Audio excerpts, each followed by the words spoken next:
Hi, everybody out there, our podcast followers. A quick message from me, Laura. We believe in covering people and practices that are pulling us together to build a more fair future. And we hear every day from people that programming like this is important to them. As non-commercial, not-for-profit media, we don't spend as much as the other guys, but we don't have as deep pockets either. We rely on you. So what do you say? Are you ready to pitch in to expand the support base for reporting about possibility and love? Or to let the drone of commercial cynicism take over even this space in the airwaves? Please donate now at lauraflanders.org/donate and spread the word. Thanks. Here's this week's show. Hi, I'm Laura, and this is the Laura Flanders Show, a TV and radio program that shines a light on the solutions of tomorrow today.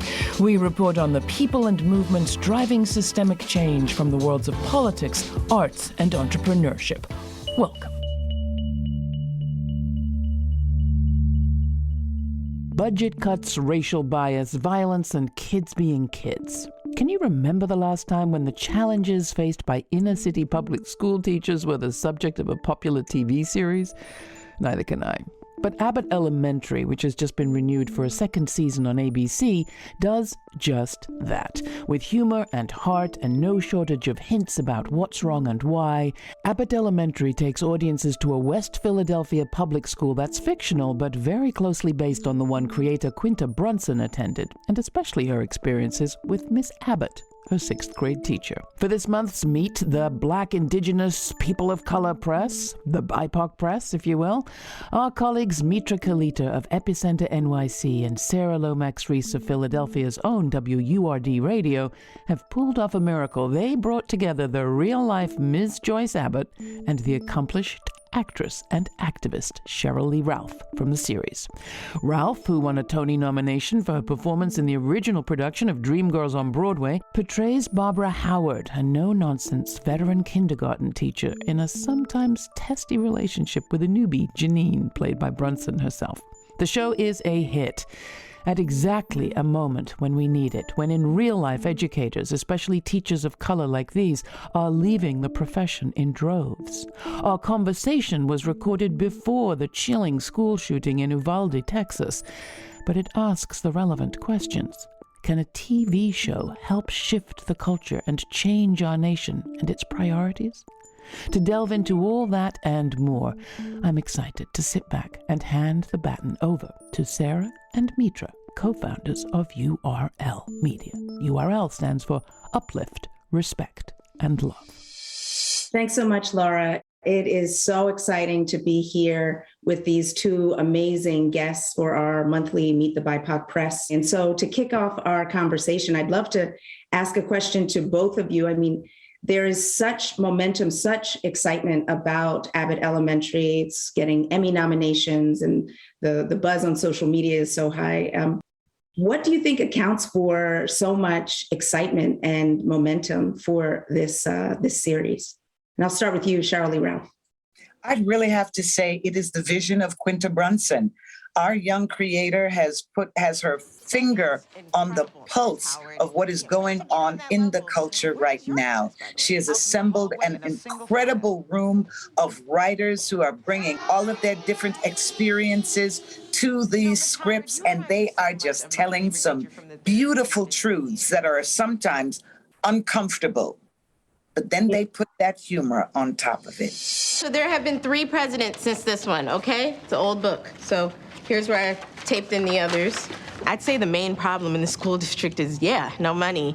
The city says there isn't any, but they're doing a multi-million-dollar renovation to the Eagle Stadium down the street from here. There's something about that chemistry that makes people want to see this show. They watch it, they talk about it, they stream it, they tweet it. It has been the most amazing response to a piece of art that I have been a part of that I can remember. And it has just been so beautifully overwhelming. And I love it. Can I just ask Miss Abbott a question? Like, when did you find out that Abbott Elementary was going to be named for you? And how did that feel? the creator, Quinta, she's a product of the Philadelphia public school system. The show was inspired by her mother, who she was in school with for her first 5 years of school. And she's seen, her mother, the sacrifices. And on top of that, because I have to give her mother, Norma Brunson, who's a lot of credit also. Yes. Because when she was a teacher, I had Quinta as a student. She was an excellent parent. She came to all the meetings, all the back to school nights, while still being a phenomenal teacher. And then the show was inspired by her mother and the name of the show was inspired by me. So all Philadelphia school, both of us are Philadelphia school educators, and Quinta is a product of the Philadelphia school district. Anyway, hey, did you get my email about the two of us hanging together after school, or? No, it must have gone to spam. It's so crazy how my emails do that with you and nobody else. Class, turn around. Bye, Mom. I'm sorry, Miss Howard. Bye, Miss Howard. So I just want to turn to you, Sheryl Lee. You've had a career over 4 decades, and I guess I want to know what brought you to this role, right? What does it represent in such an illustrious career as you've had? When Quinta called me up and said, Miss Ralph, I have this great script. I'd love you to read it. I'd love you to meet the folks, the creative team around it, because you'd be perfect for it. And she explained it to me. It was about public school teachers. My role was based upon her mother. And there was just such a genuine quality about her desire for me to be a part of this show. I read it. I loved it. It was finally a series about education where the teachers were not the butt of the joke.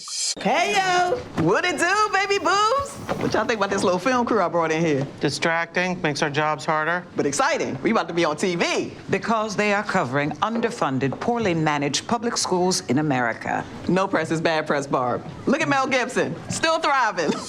Laura introduced you as an activist, so I want to dive into that a little bit, because your character, Barbara Howard, you could say, she is a little bit jaded, at least when the series begins, by the education system. And so would you describe her as an activist? Oh, absolutely. Because she's the one, if you notice in the shooting of the show, she doesn't pay too much attention to those cameras. She doesn't think they should be, she doesn't think they belong there. She believes that people should have privacy, and they are losing it. And there's a moment where she says that whole monologue of, look, we are teachers. It's a calling. Either it's for you, it's not for you. We work 2, 3, 4 jobs all at one time. We're not just teachers, we're social workers. We're their parents. And sometimes we're the first parent, and she's that woman that will say out loud, I don't know who this principal is, but she is just another in a long line of those who have done absolutely nothing. And I love her for being fiercely on the side of her students and saying what needs to be said. In fact, if she retired, she'd probably just come back as an administrator or run for superintendent of the school district. You bring so much of that fire to the role. It's great to see. I think one of the reasons the show has so struck is because of the timing. We are still in the middle of a pandemic. Ms. Abbott, can you talk a little bit about what the timing means to you? Have you been hearing from former colleagues about what it's like to teach through COVID-19, through what they've been through and seen over the last 2 years? Yes, it's definitely has been a transition, because for many of us, it was something that we have never done. Like going from in-person to 100% virtual within like a 2-week notice, and then transitioning back into hybrid. It was something that none of us had ever experienced. It definitely was a challenge, but I've learned a lot, and we all learned a lot through the Google. And then for Abbott Elementary, to surface, right? Well, we're still slowly coming out. It's just been, amazing. It's really what the educators really needed, something that is geared towards them, something that they can relate to. I will tell you, it is the topic of most conversations in our school. I read a statistic that just 32% of Philadelphia third graders are reading at grade level. And so I'm curious, the Abbott Elementary is putting this, it's a humorous spotlight, but it's a very serious spotlight on public education. And I'm wondering if you have seen any changes in Philadelphia as a consequence of this series, which is again putting a spotlight on Philadelphia public schools. Well, from my point of view, I'm married to State Senator Vincent Hughes there in Philadelphia, and the Abbott Elementary would be right there in his constituency. And Vincent has been out loud about the need for the state as a whole to pay attention to the many underfunded public schools in the state of Pennsylvania, and especially in the city of Philadelphia. Why don't we just have the ambition to see that all of America's children receive a quality education? Because you see, when those children do not receive that quality education, you want to say what? They don't deserve it? Oh, let's just create a room in the prison system for them, because there is that note that says if they cannot read by the third grade, most of these young Black men will be headed towards prison. Why does it seem that we cannot choose a greater choice for all of us? Because when you educate all children, it is so much better for all of us living in the country, living in the communities. And one of those children, I trust you, has it in their brain to cure cancer. One of them has it in their brain. All you got to do is educate them to get it out there and let go of those great dreams that children have. We've got to have the will to educate because we need it. This is the Laura Flanders Show. I'm Laura. You're listening to our monthly feature, Meet the BIPOC Press, in partnership with the founders of URL Media, a network of Black and Brown owned and operated media outlets. Mitra Kalita of Epicenter NYC and Sara Lomax-Reese of Philadelphia's WURD Radio are with me. This month we're joined by two guests, Joyce M. Abbott, an educator and teacher who has served the Philadelphia school system since 1996 and currently serves as the climate manager at Hamilton High. She's the real-life teacher behind the name and the inspiration for the hit series Abbott Elementary, airing weekly on ABC, and in which our second guest, Sheryl Lee Ralph, plays a fictional character. Sheryl Lee is an activist, award-winning actor, and best-selling author with a career spanning 3 decades. Abbott Elementary brings to the forefront the realities of public school systems around the country. With humor, the show puts a critical eye on a multitude of issues facing public schools and their teachers. You can watch this show on our YouTube channel and get a taste at lauraflanders.org. For more information while you're there, sign up for our weekly newsletter and find out where our show plays on a PBS station near you. We're on over 300 of them. You can also get information and find out more about all of our streaming events and web exclusives, including the upcoming podcast release of the full uncut version of this conversation. You can find more Meet the BIPOC Press episodes in our archives. Next, our guests share some of the reactions they've heard and seen since the Abbott Elementary series premiered, including the impact it's had on the Philadelphia school system thus far. But first, here's the Ryder Shafiq version of Empty Hands by Ishmael Ensemble from their album Visions of Light. Here we are again. I've been walking these roads for lifetimes, revisiting generational trauma to avenge the lost lives amongst the living dead, still trying to free those lost minds. I'm giving too much of myself. They laugh as I weaken, as these paths we walk still steepen. Was I bred by design? Bred to entertain, to plow your fields, where's intervention divine? Cause I'm tired, and there's only so much more I can take. But you know that, so let's see whose path is a mistake. Whose fight is this? Who wrote the rules? I struggle to understand the reasons. Where was my right to choose? Whose fight is this? I'm bloody and I'm bruised, but I was born to fight, and I must fight, win or lose. But I want to turn to you, Miss Abbott, and see what your reaction, what kind of reactions you've seen or heard about the series Abbott Elementary and its impact on kind of policy and what's happening in Philadelphia public schools? Well, Abbott Elementary, first of all, it's a great representation of our community of educators. It's a great representation. The school itself, as we know, is based in the inner city. And as Sheryl said, our schools are really so underfunded. A lot of the challenges that are faced in our schools are shown in the Abbott Elementary, although it has a funny twist, but they deal with a lot of the situations that we deal with daily. Again, even with the third grade, that is very true. How many prisons we need from third grade. But our teachers are faced with so many challenges. And with the schools being underfunded and not having the materials of their suburban counterparts and the environments of their suburban counterparts, it's really difficult. Our schools, we are faced with gun violence in the communities, the large size classes.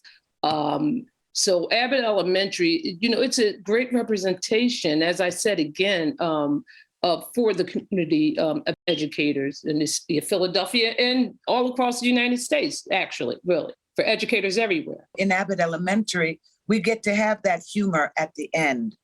The reality in a lot of these schools is they don't get that humor at the end.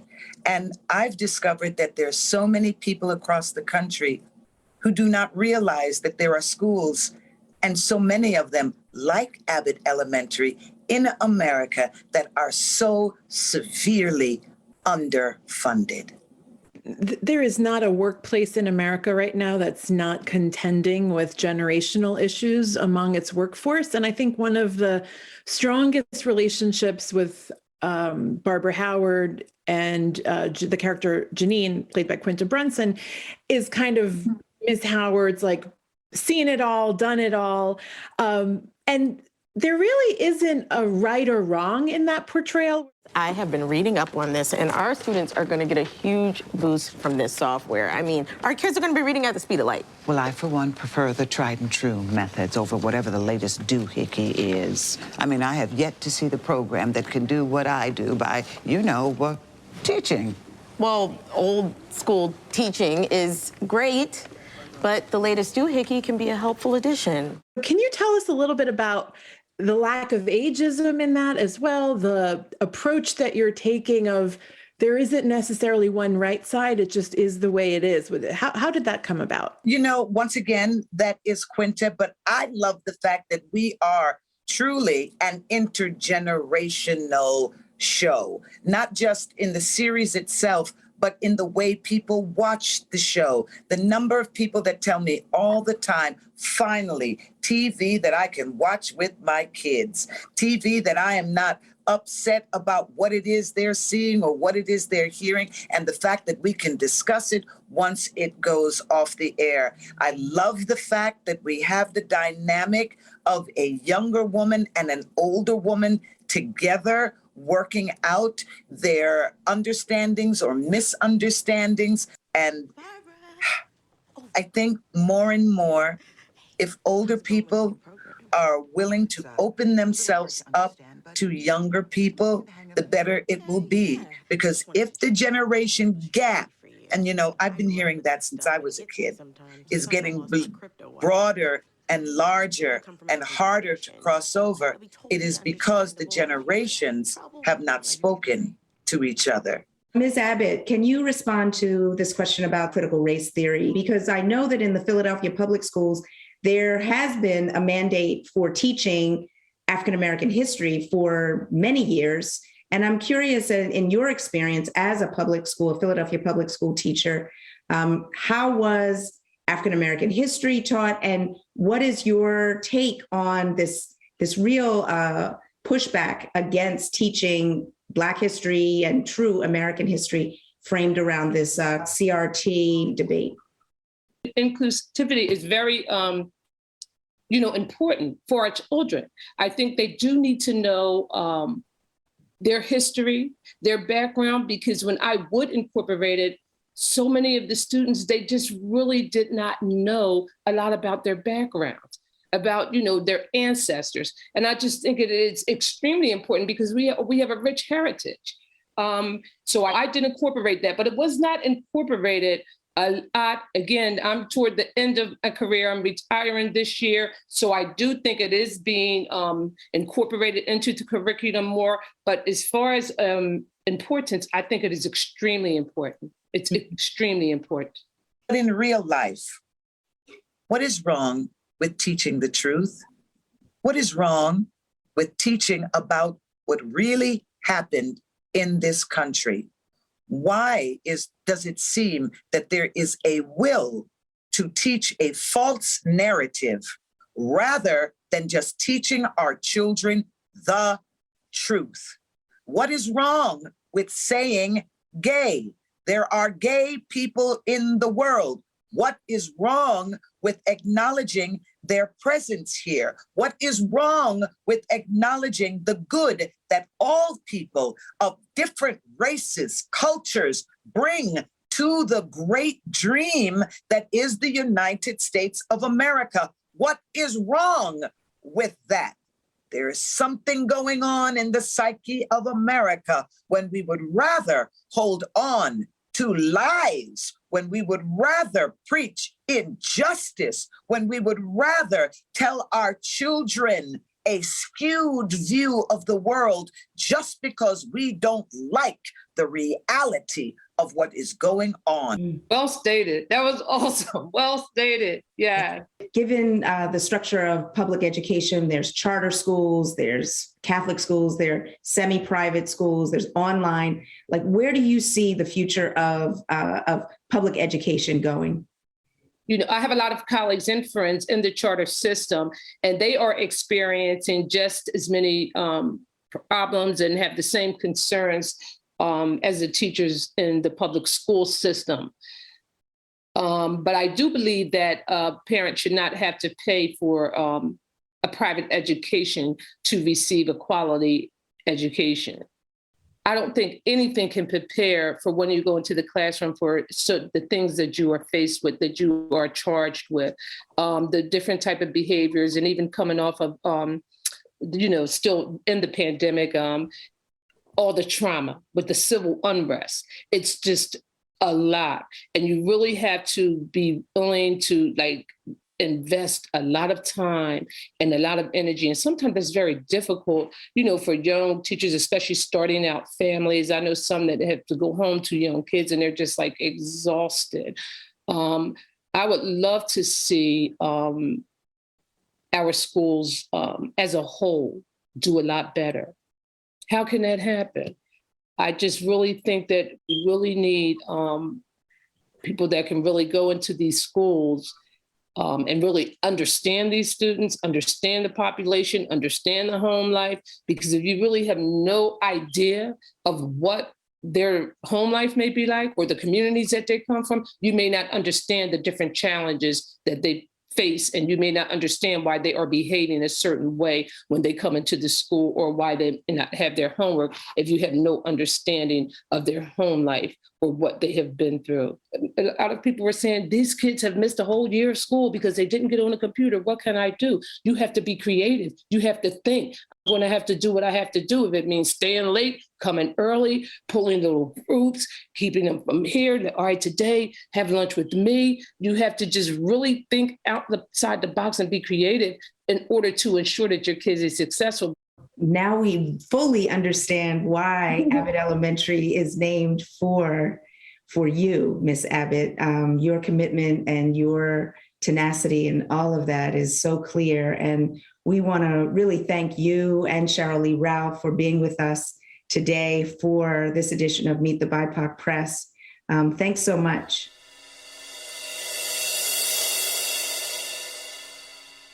Hi, women. That was so fantastic. Thank you so much for pulling together that incredible couple of guests. My head is buzzing, and there's so much in my heart right now.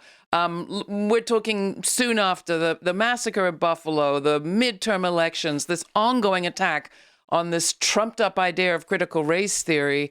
I wish Sheryl Lee Ralph and Miss Abbott were just in charge. But I do think we are in a crisis point where you have lies and propaganda getting to vulnerable, undereducated people and an education system under consistent attack by the very same people getting elected through these ideological sort of race wars. I'm wondering how you see change happening, the two of you, and what can we in the media, all of us, do to push in the more helpful direction? Sara? Yeah, I think that what came up for me during this interview is how interconnected all of these things are, public education, critical race theory, voting. All of these things are interconnected. And if we don't have critical thinking taught in public education, you get kind of a numbing effect in terms of whether or not voting even matters and who is in charge doesn't even have any consequences to my life on the ground in a distressed community where there is gun violence, there is systemic poverty and all of those things. And so I think that what we as the media need to do is to energize and to educate and empower our communities, particularly BIPOC media and independent Black and Brown owned media. We have a unique relationship with our communities where we have an opportunity to really make those linkages around what is happening out in the world and what we as individuals can do to actually affect change. And that's what I think we need to do. I think the piece of Abbott Elementary that's so powerful is the diversity that it shows, but also redeems in its students. And so we are a country where the majority of public school children are Black and Brown. And so when we talk about reflecting their realities, it's reflecting our reality as a country. And I also think that it's precisely those demographics that are what Republicans are so fearful of. And I love that the show celebrates, but is also very nuanced on what these families and communities are up against. I wish that our political rhetoric could be that nuanced. And that's, that's what I take away from the show. I love it, but you're absolutely right on its timing and what I'm feeling right now. And the last thing I would just say is, we often hear about sort of the free market of ideas, and we know it isn't free. We know that there are limited options that we, the public, have when it comes to consuming media. So when we see the audience that there is for a show like this, it gives me tremendous hope. And I watch and I pay attention. Are the corporations that underwrite this sort of programming going to see the audience that's there? And are they going to give us more programming like this? Or are we going to continue to actually have a very controlled market of ideas? I know that, you and everybody at URL Media and we over here in independent media land are pulling as hard as we can in a direction of the future, a positive future. But I'm looking at ABC and Disney. So far, so good. But let's see more. Absolutely. Thank you all. Thank you once again for a fantastic Meet the BIPOC Press episode. And I look forward to seeing you again in a month. For more information on this week's guests and to get a glimpse of the TV version of this show, go to patreon.com/The LF Show, where you will find a suggested reading list and additional related episodes to explore from our archives. That's also where you'll find an invitation to watch the premiere with me every week on our YouTube channel and chat in real time. That's Sundays, 11:30 a.m. Eastern. All the details are at patreon.com/The LF Show. And now is my time to give a big, heartfelt thank you to all of you who contributed during our recent May membership drive. We are so thankful. We met our goal and busted through it thanks to you, raising more money and bringing in more donations than we ever anticipated. So thank you. We are forever challenged to keep bringing you a weekly TV and radio show free. It's on a very shoestring budget that we produce, and we work with colleagues like our friends at URL Media to collaborate in that effort. It's a challenge, but it keeps us free, so thank you for making it possible. On behalf of everyone at URL and my crew and I, we thank you. We couldn't do the show without you, and if you have yet to contribute, it's not too late. You can make a one-time donation or become a Patreon partner. They get some extra stuff and all sorts of things early. You can get all the information at lauraflanders.org/donate. Thanks for listening. This show's produced by yours truly, Laura Flanders, with Jeannie Hopper, Nat Needham, David Newman, Rory O'Connor, Sabrina Artel, and Jeanette Hernandez. Major funding for this program is provided by the Novo, Park, Ellen Poss Family, Hisuku Wilson Foundations, the Schumann Media Center, Rising Fund at Tides, Kim Connor and Nick Groombridge, Jane Fonda, and listeners like you. Thanks for listening. Thanks for contributing. Thanks for your ideas. Stay kind. Stay curious. Until the next time, I'm Laura.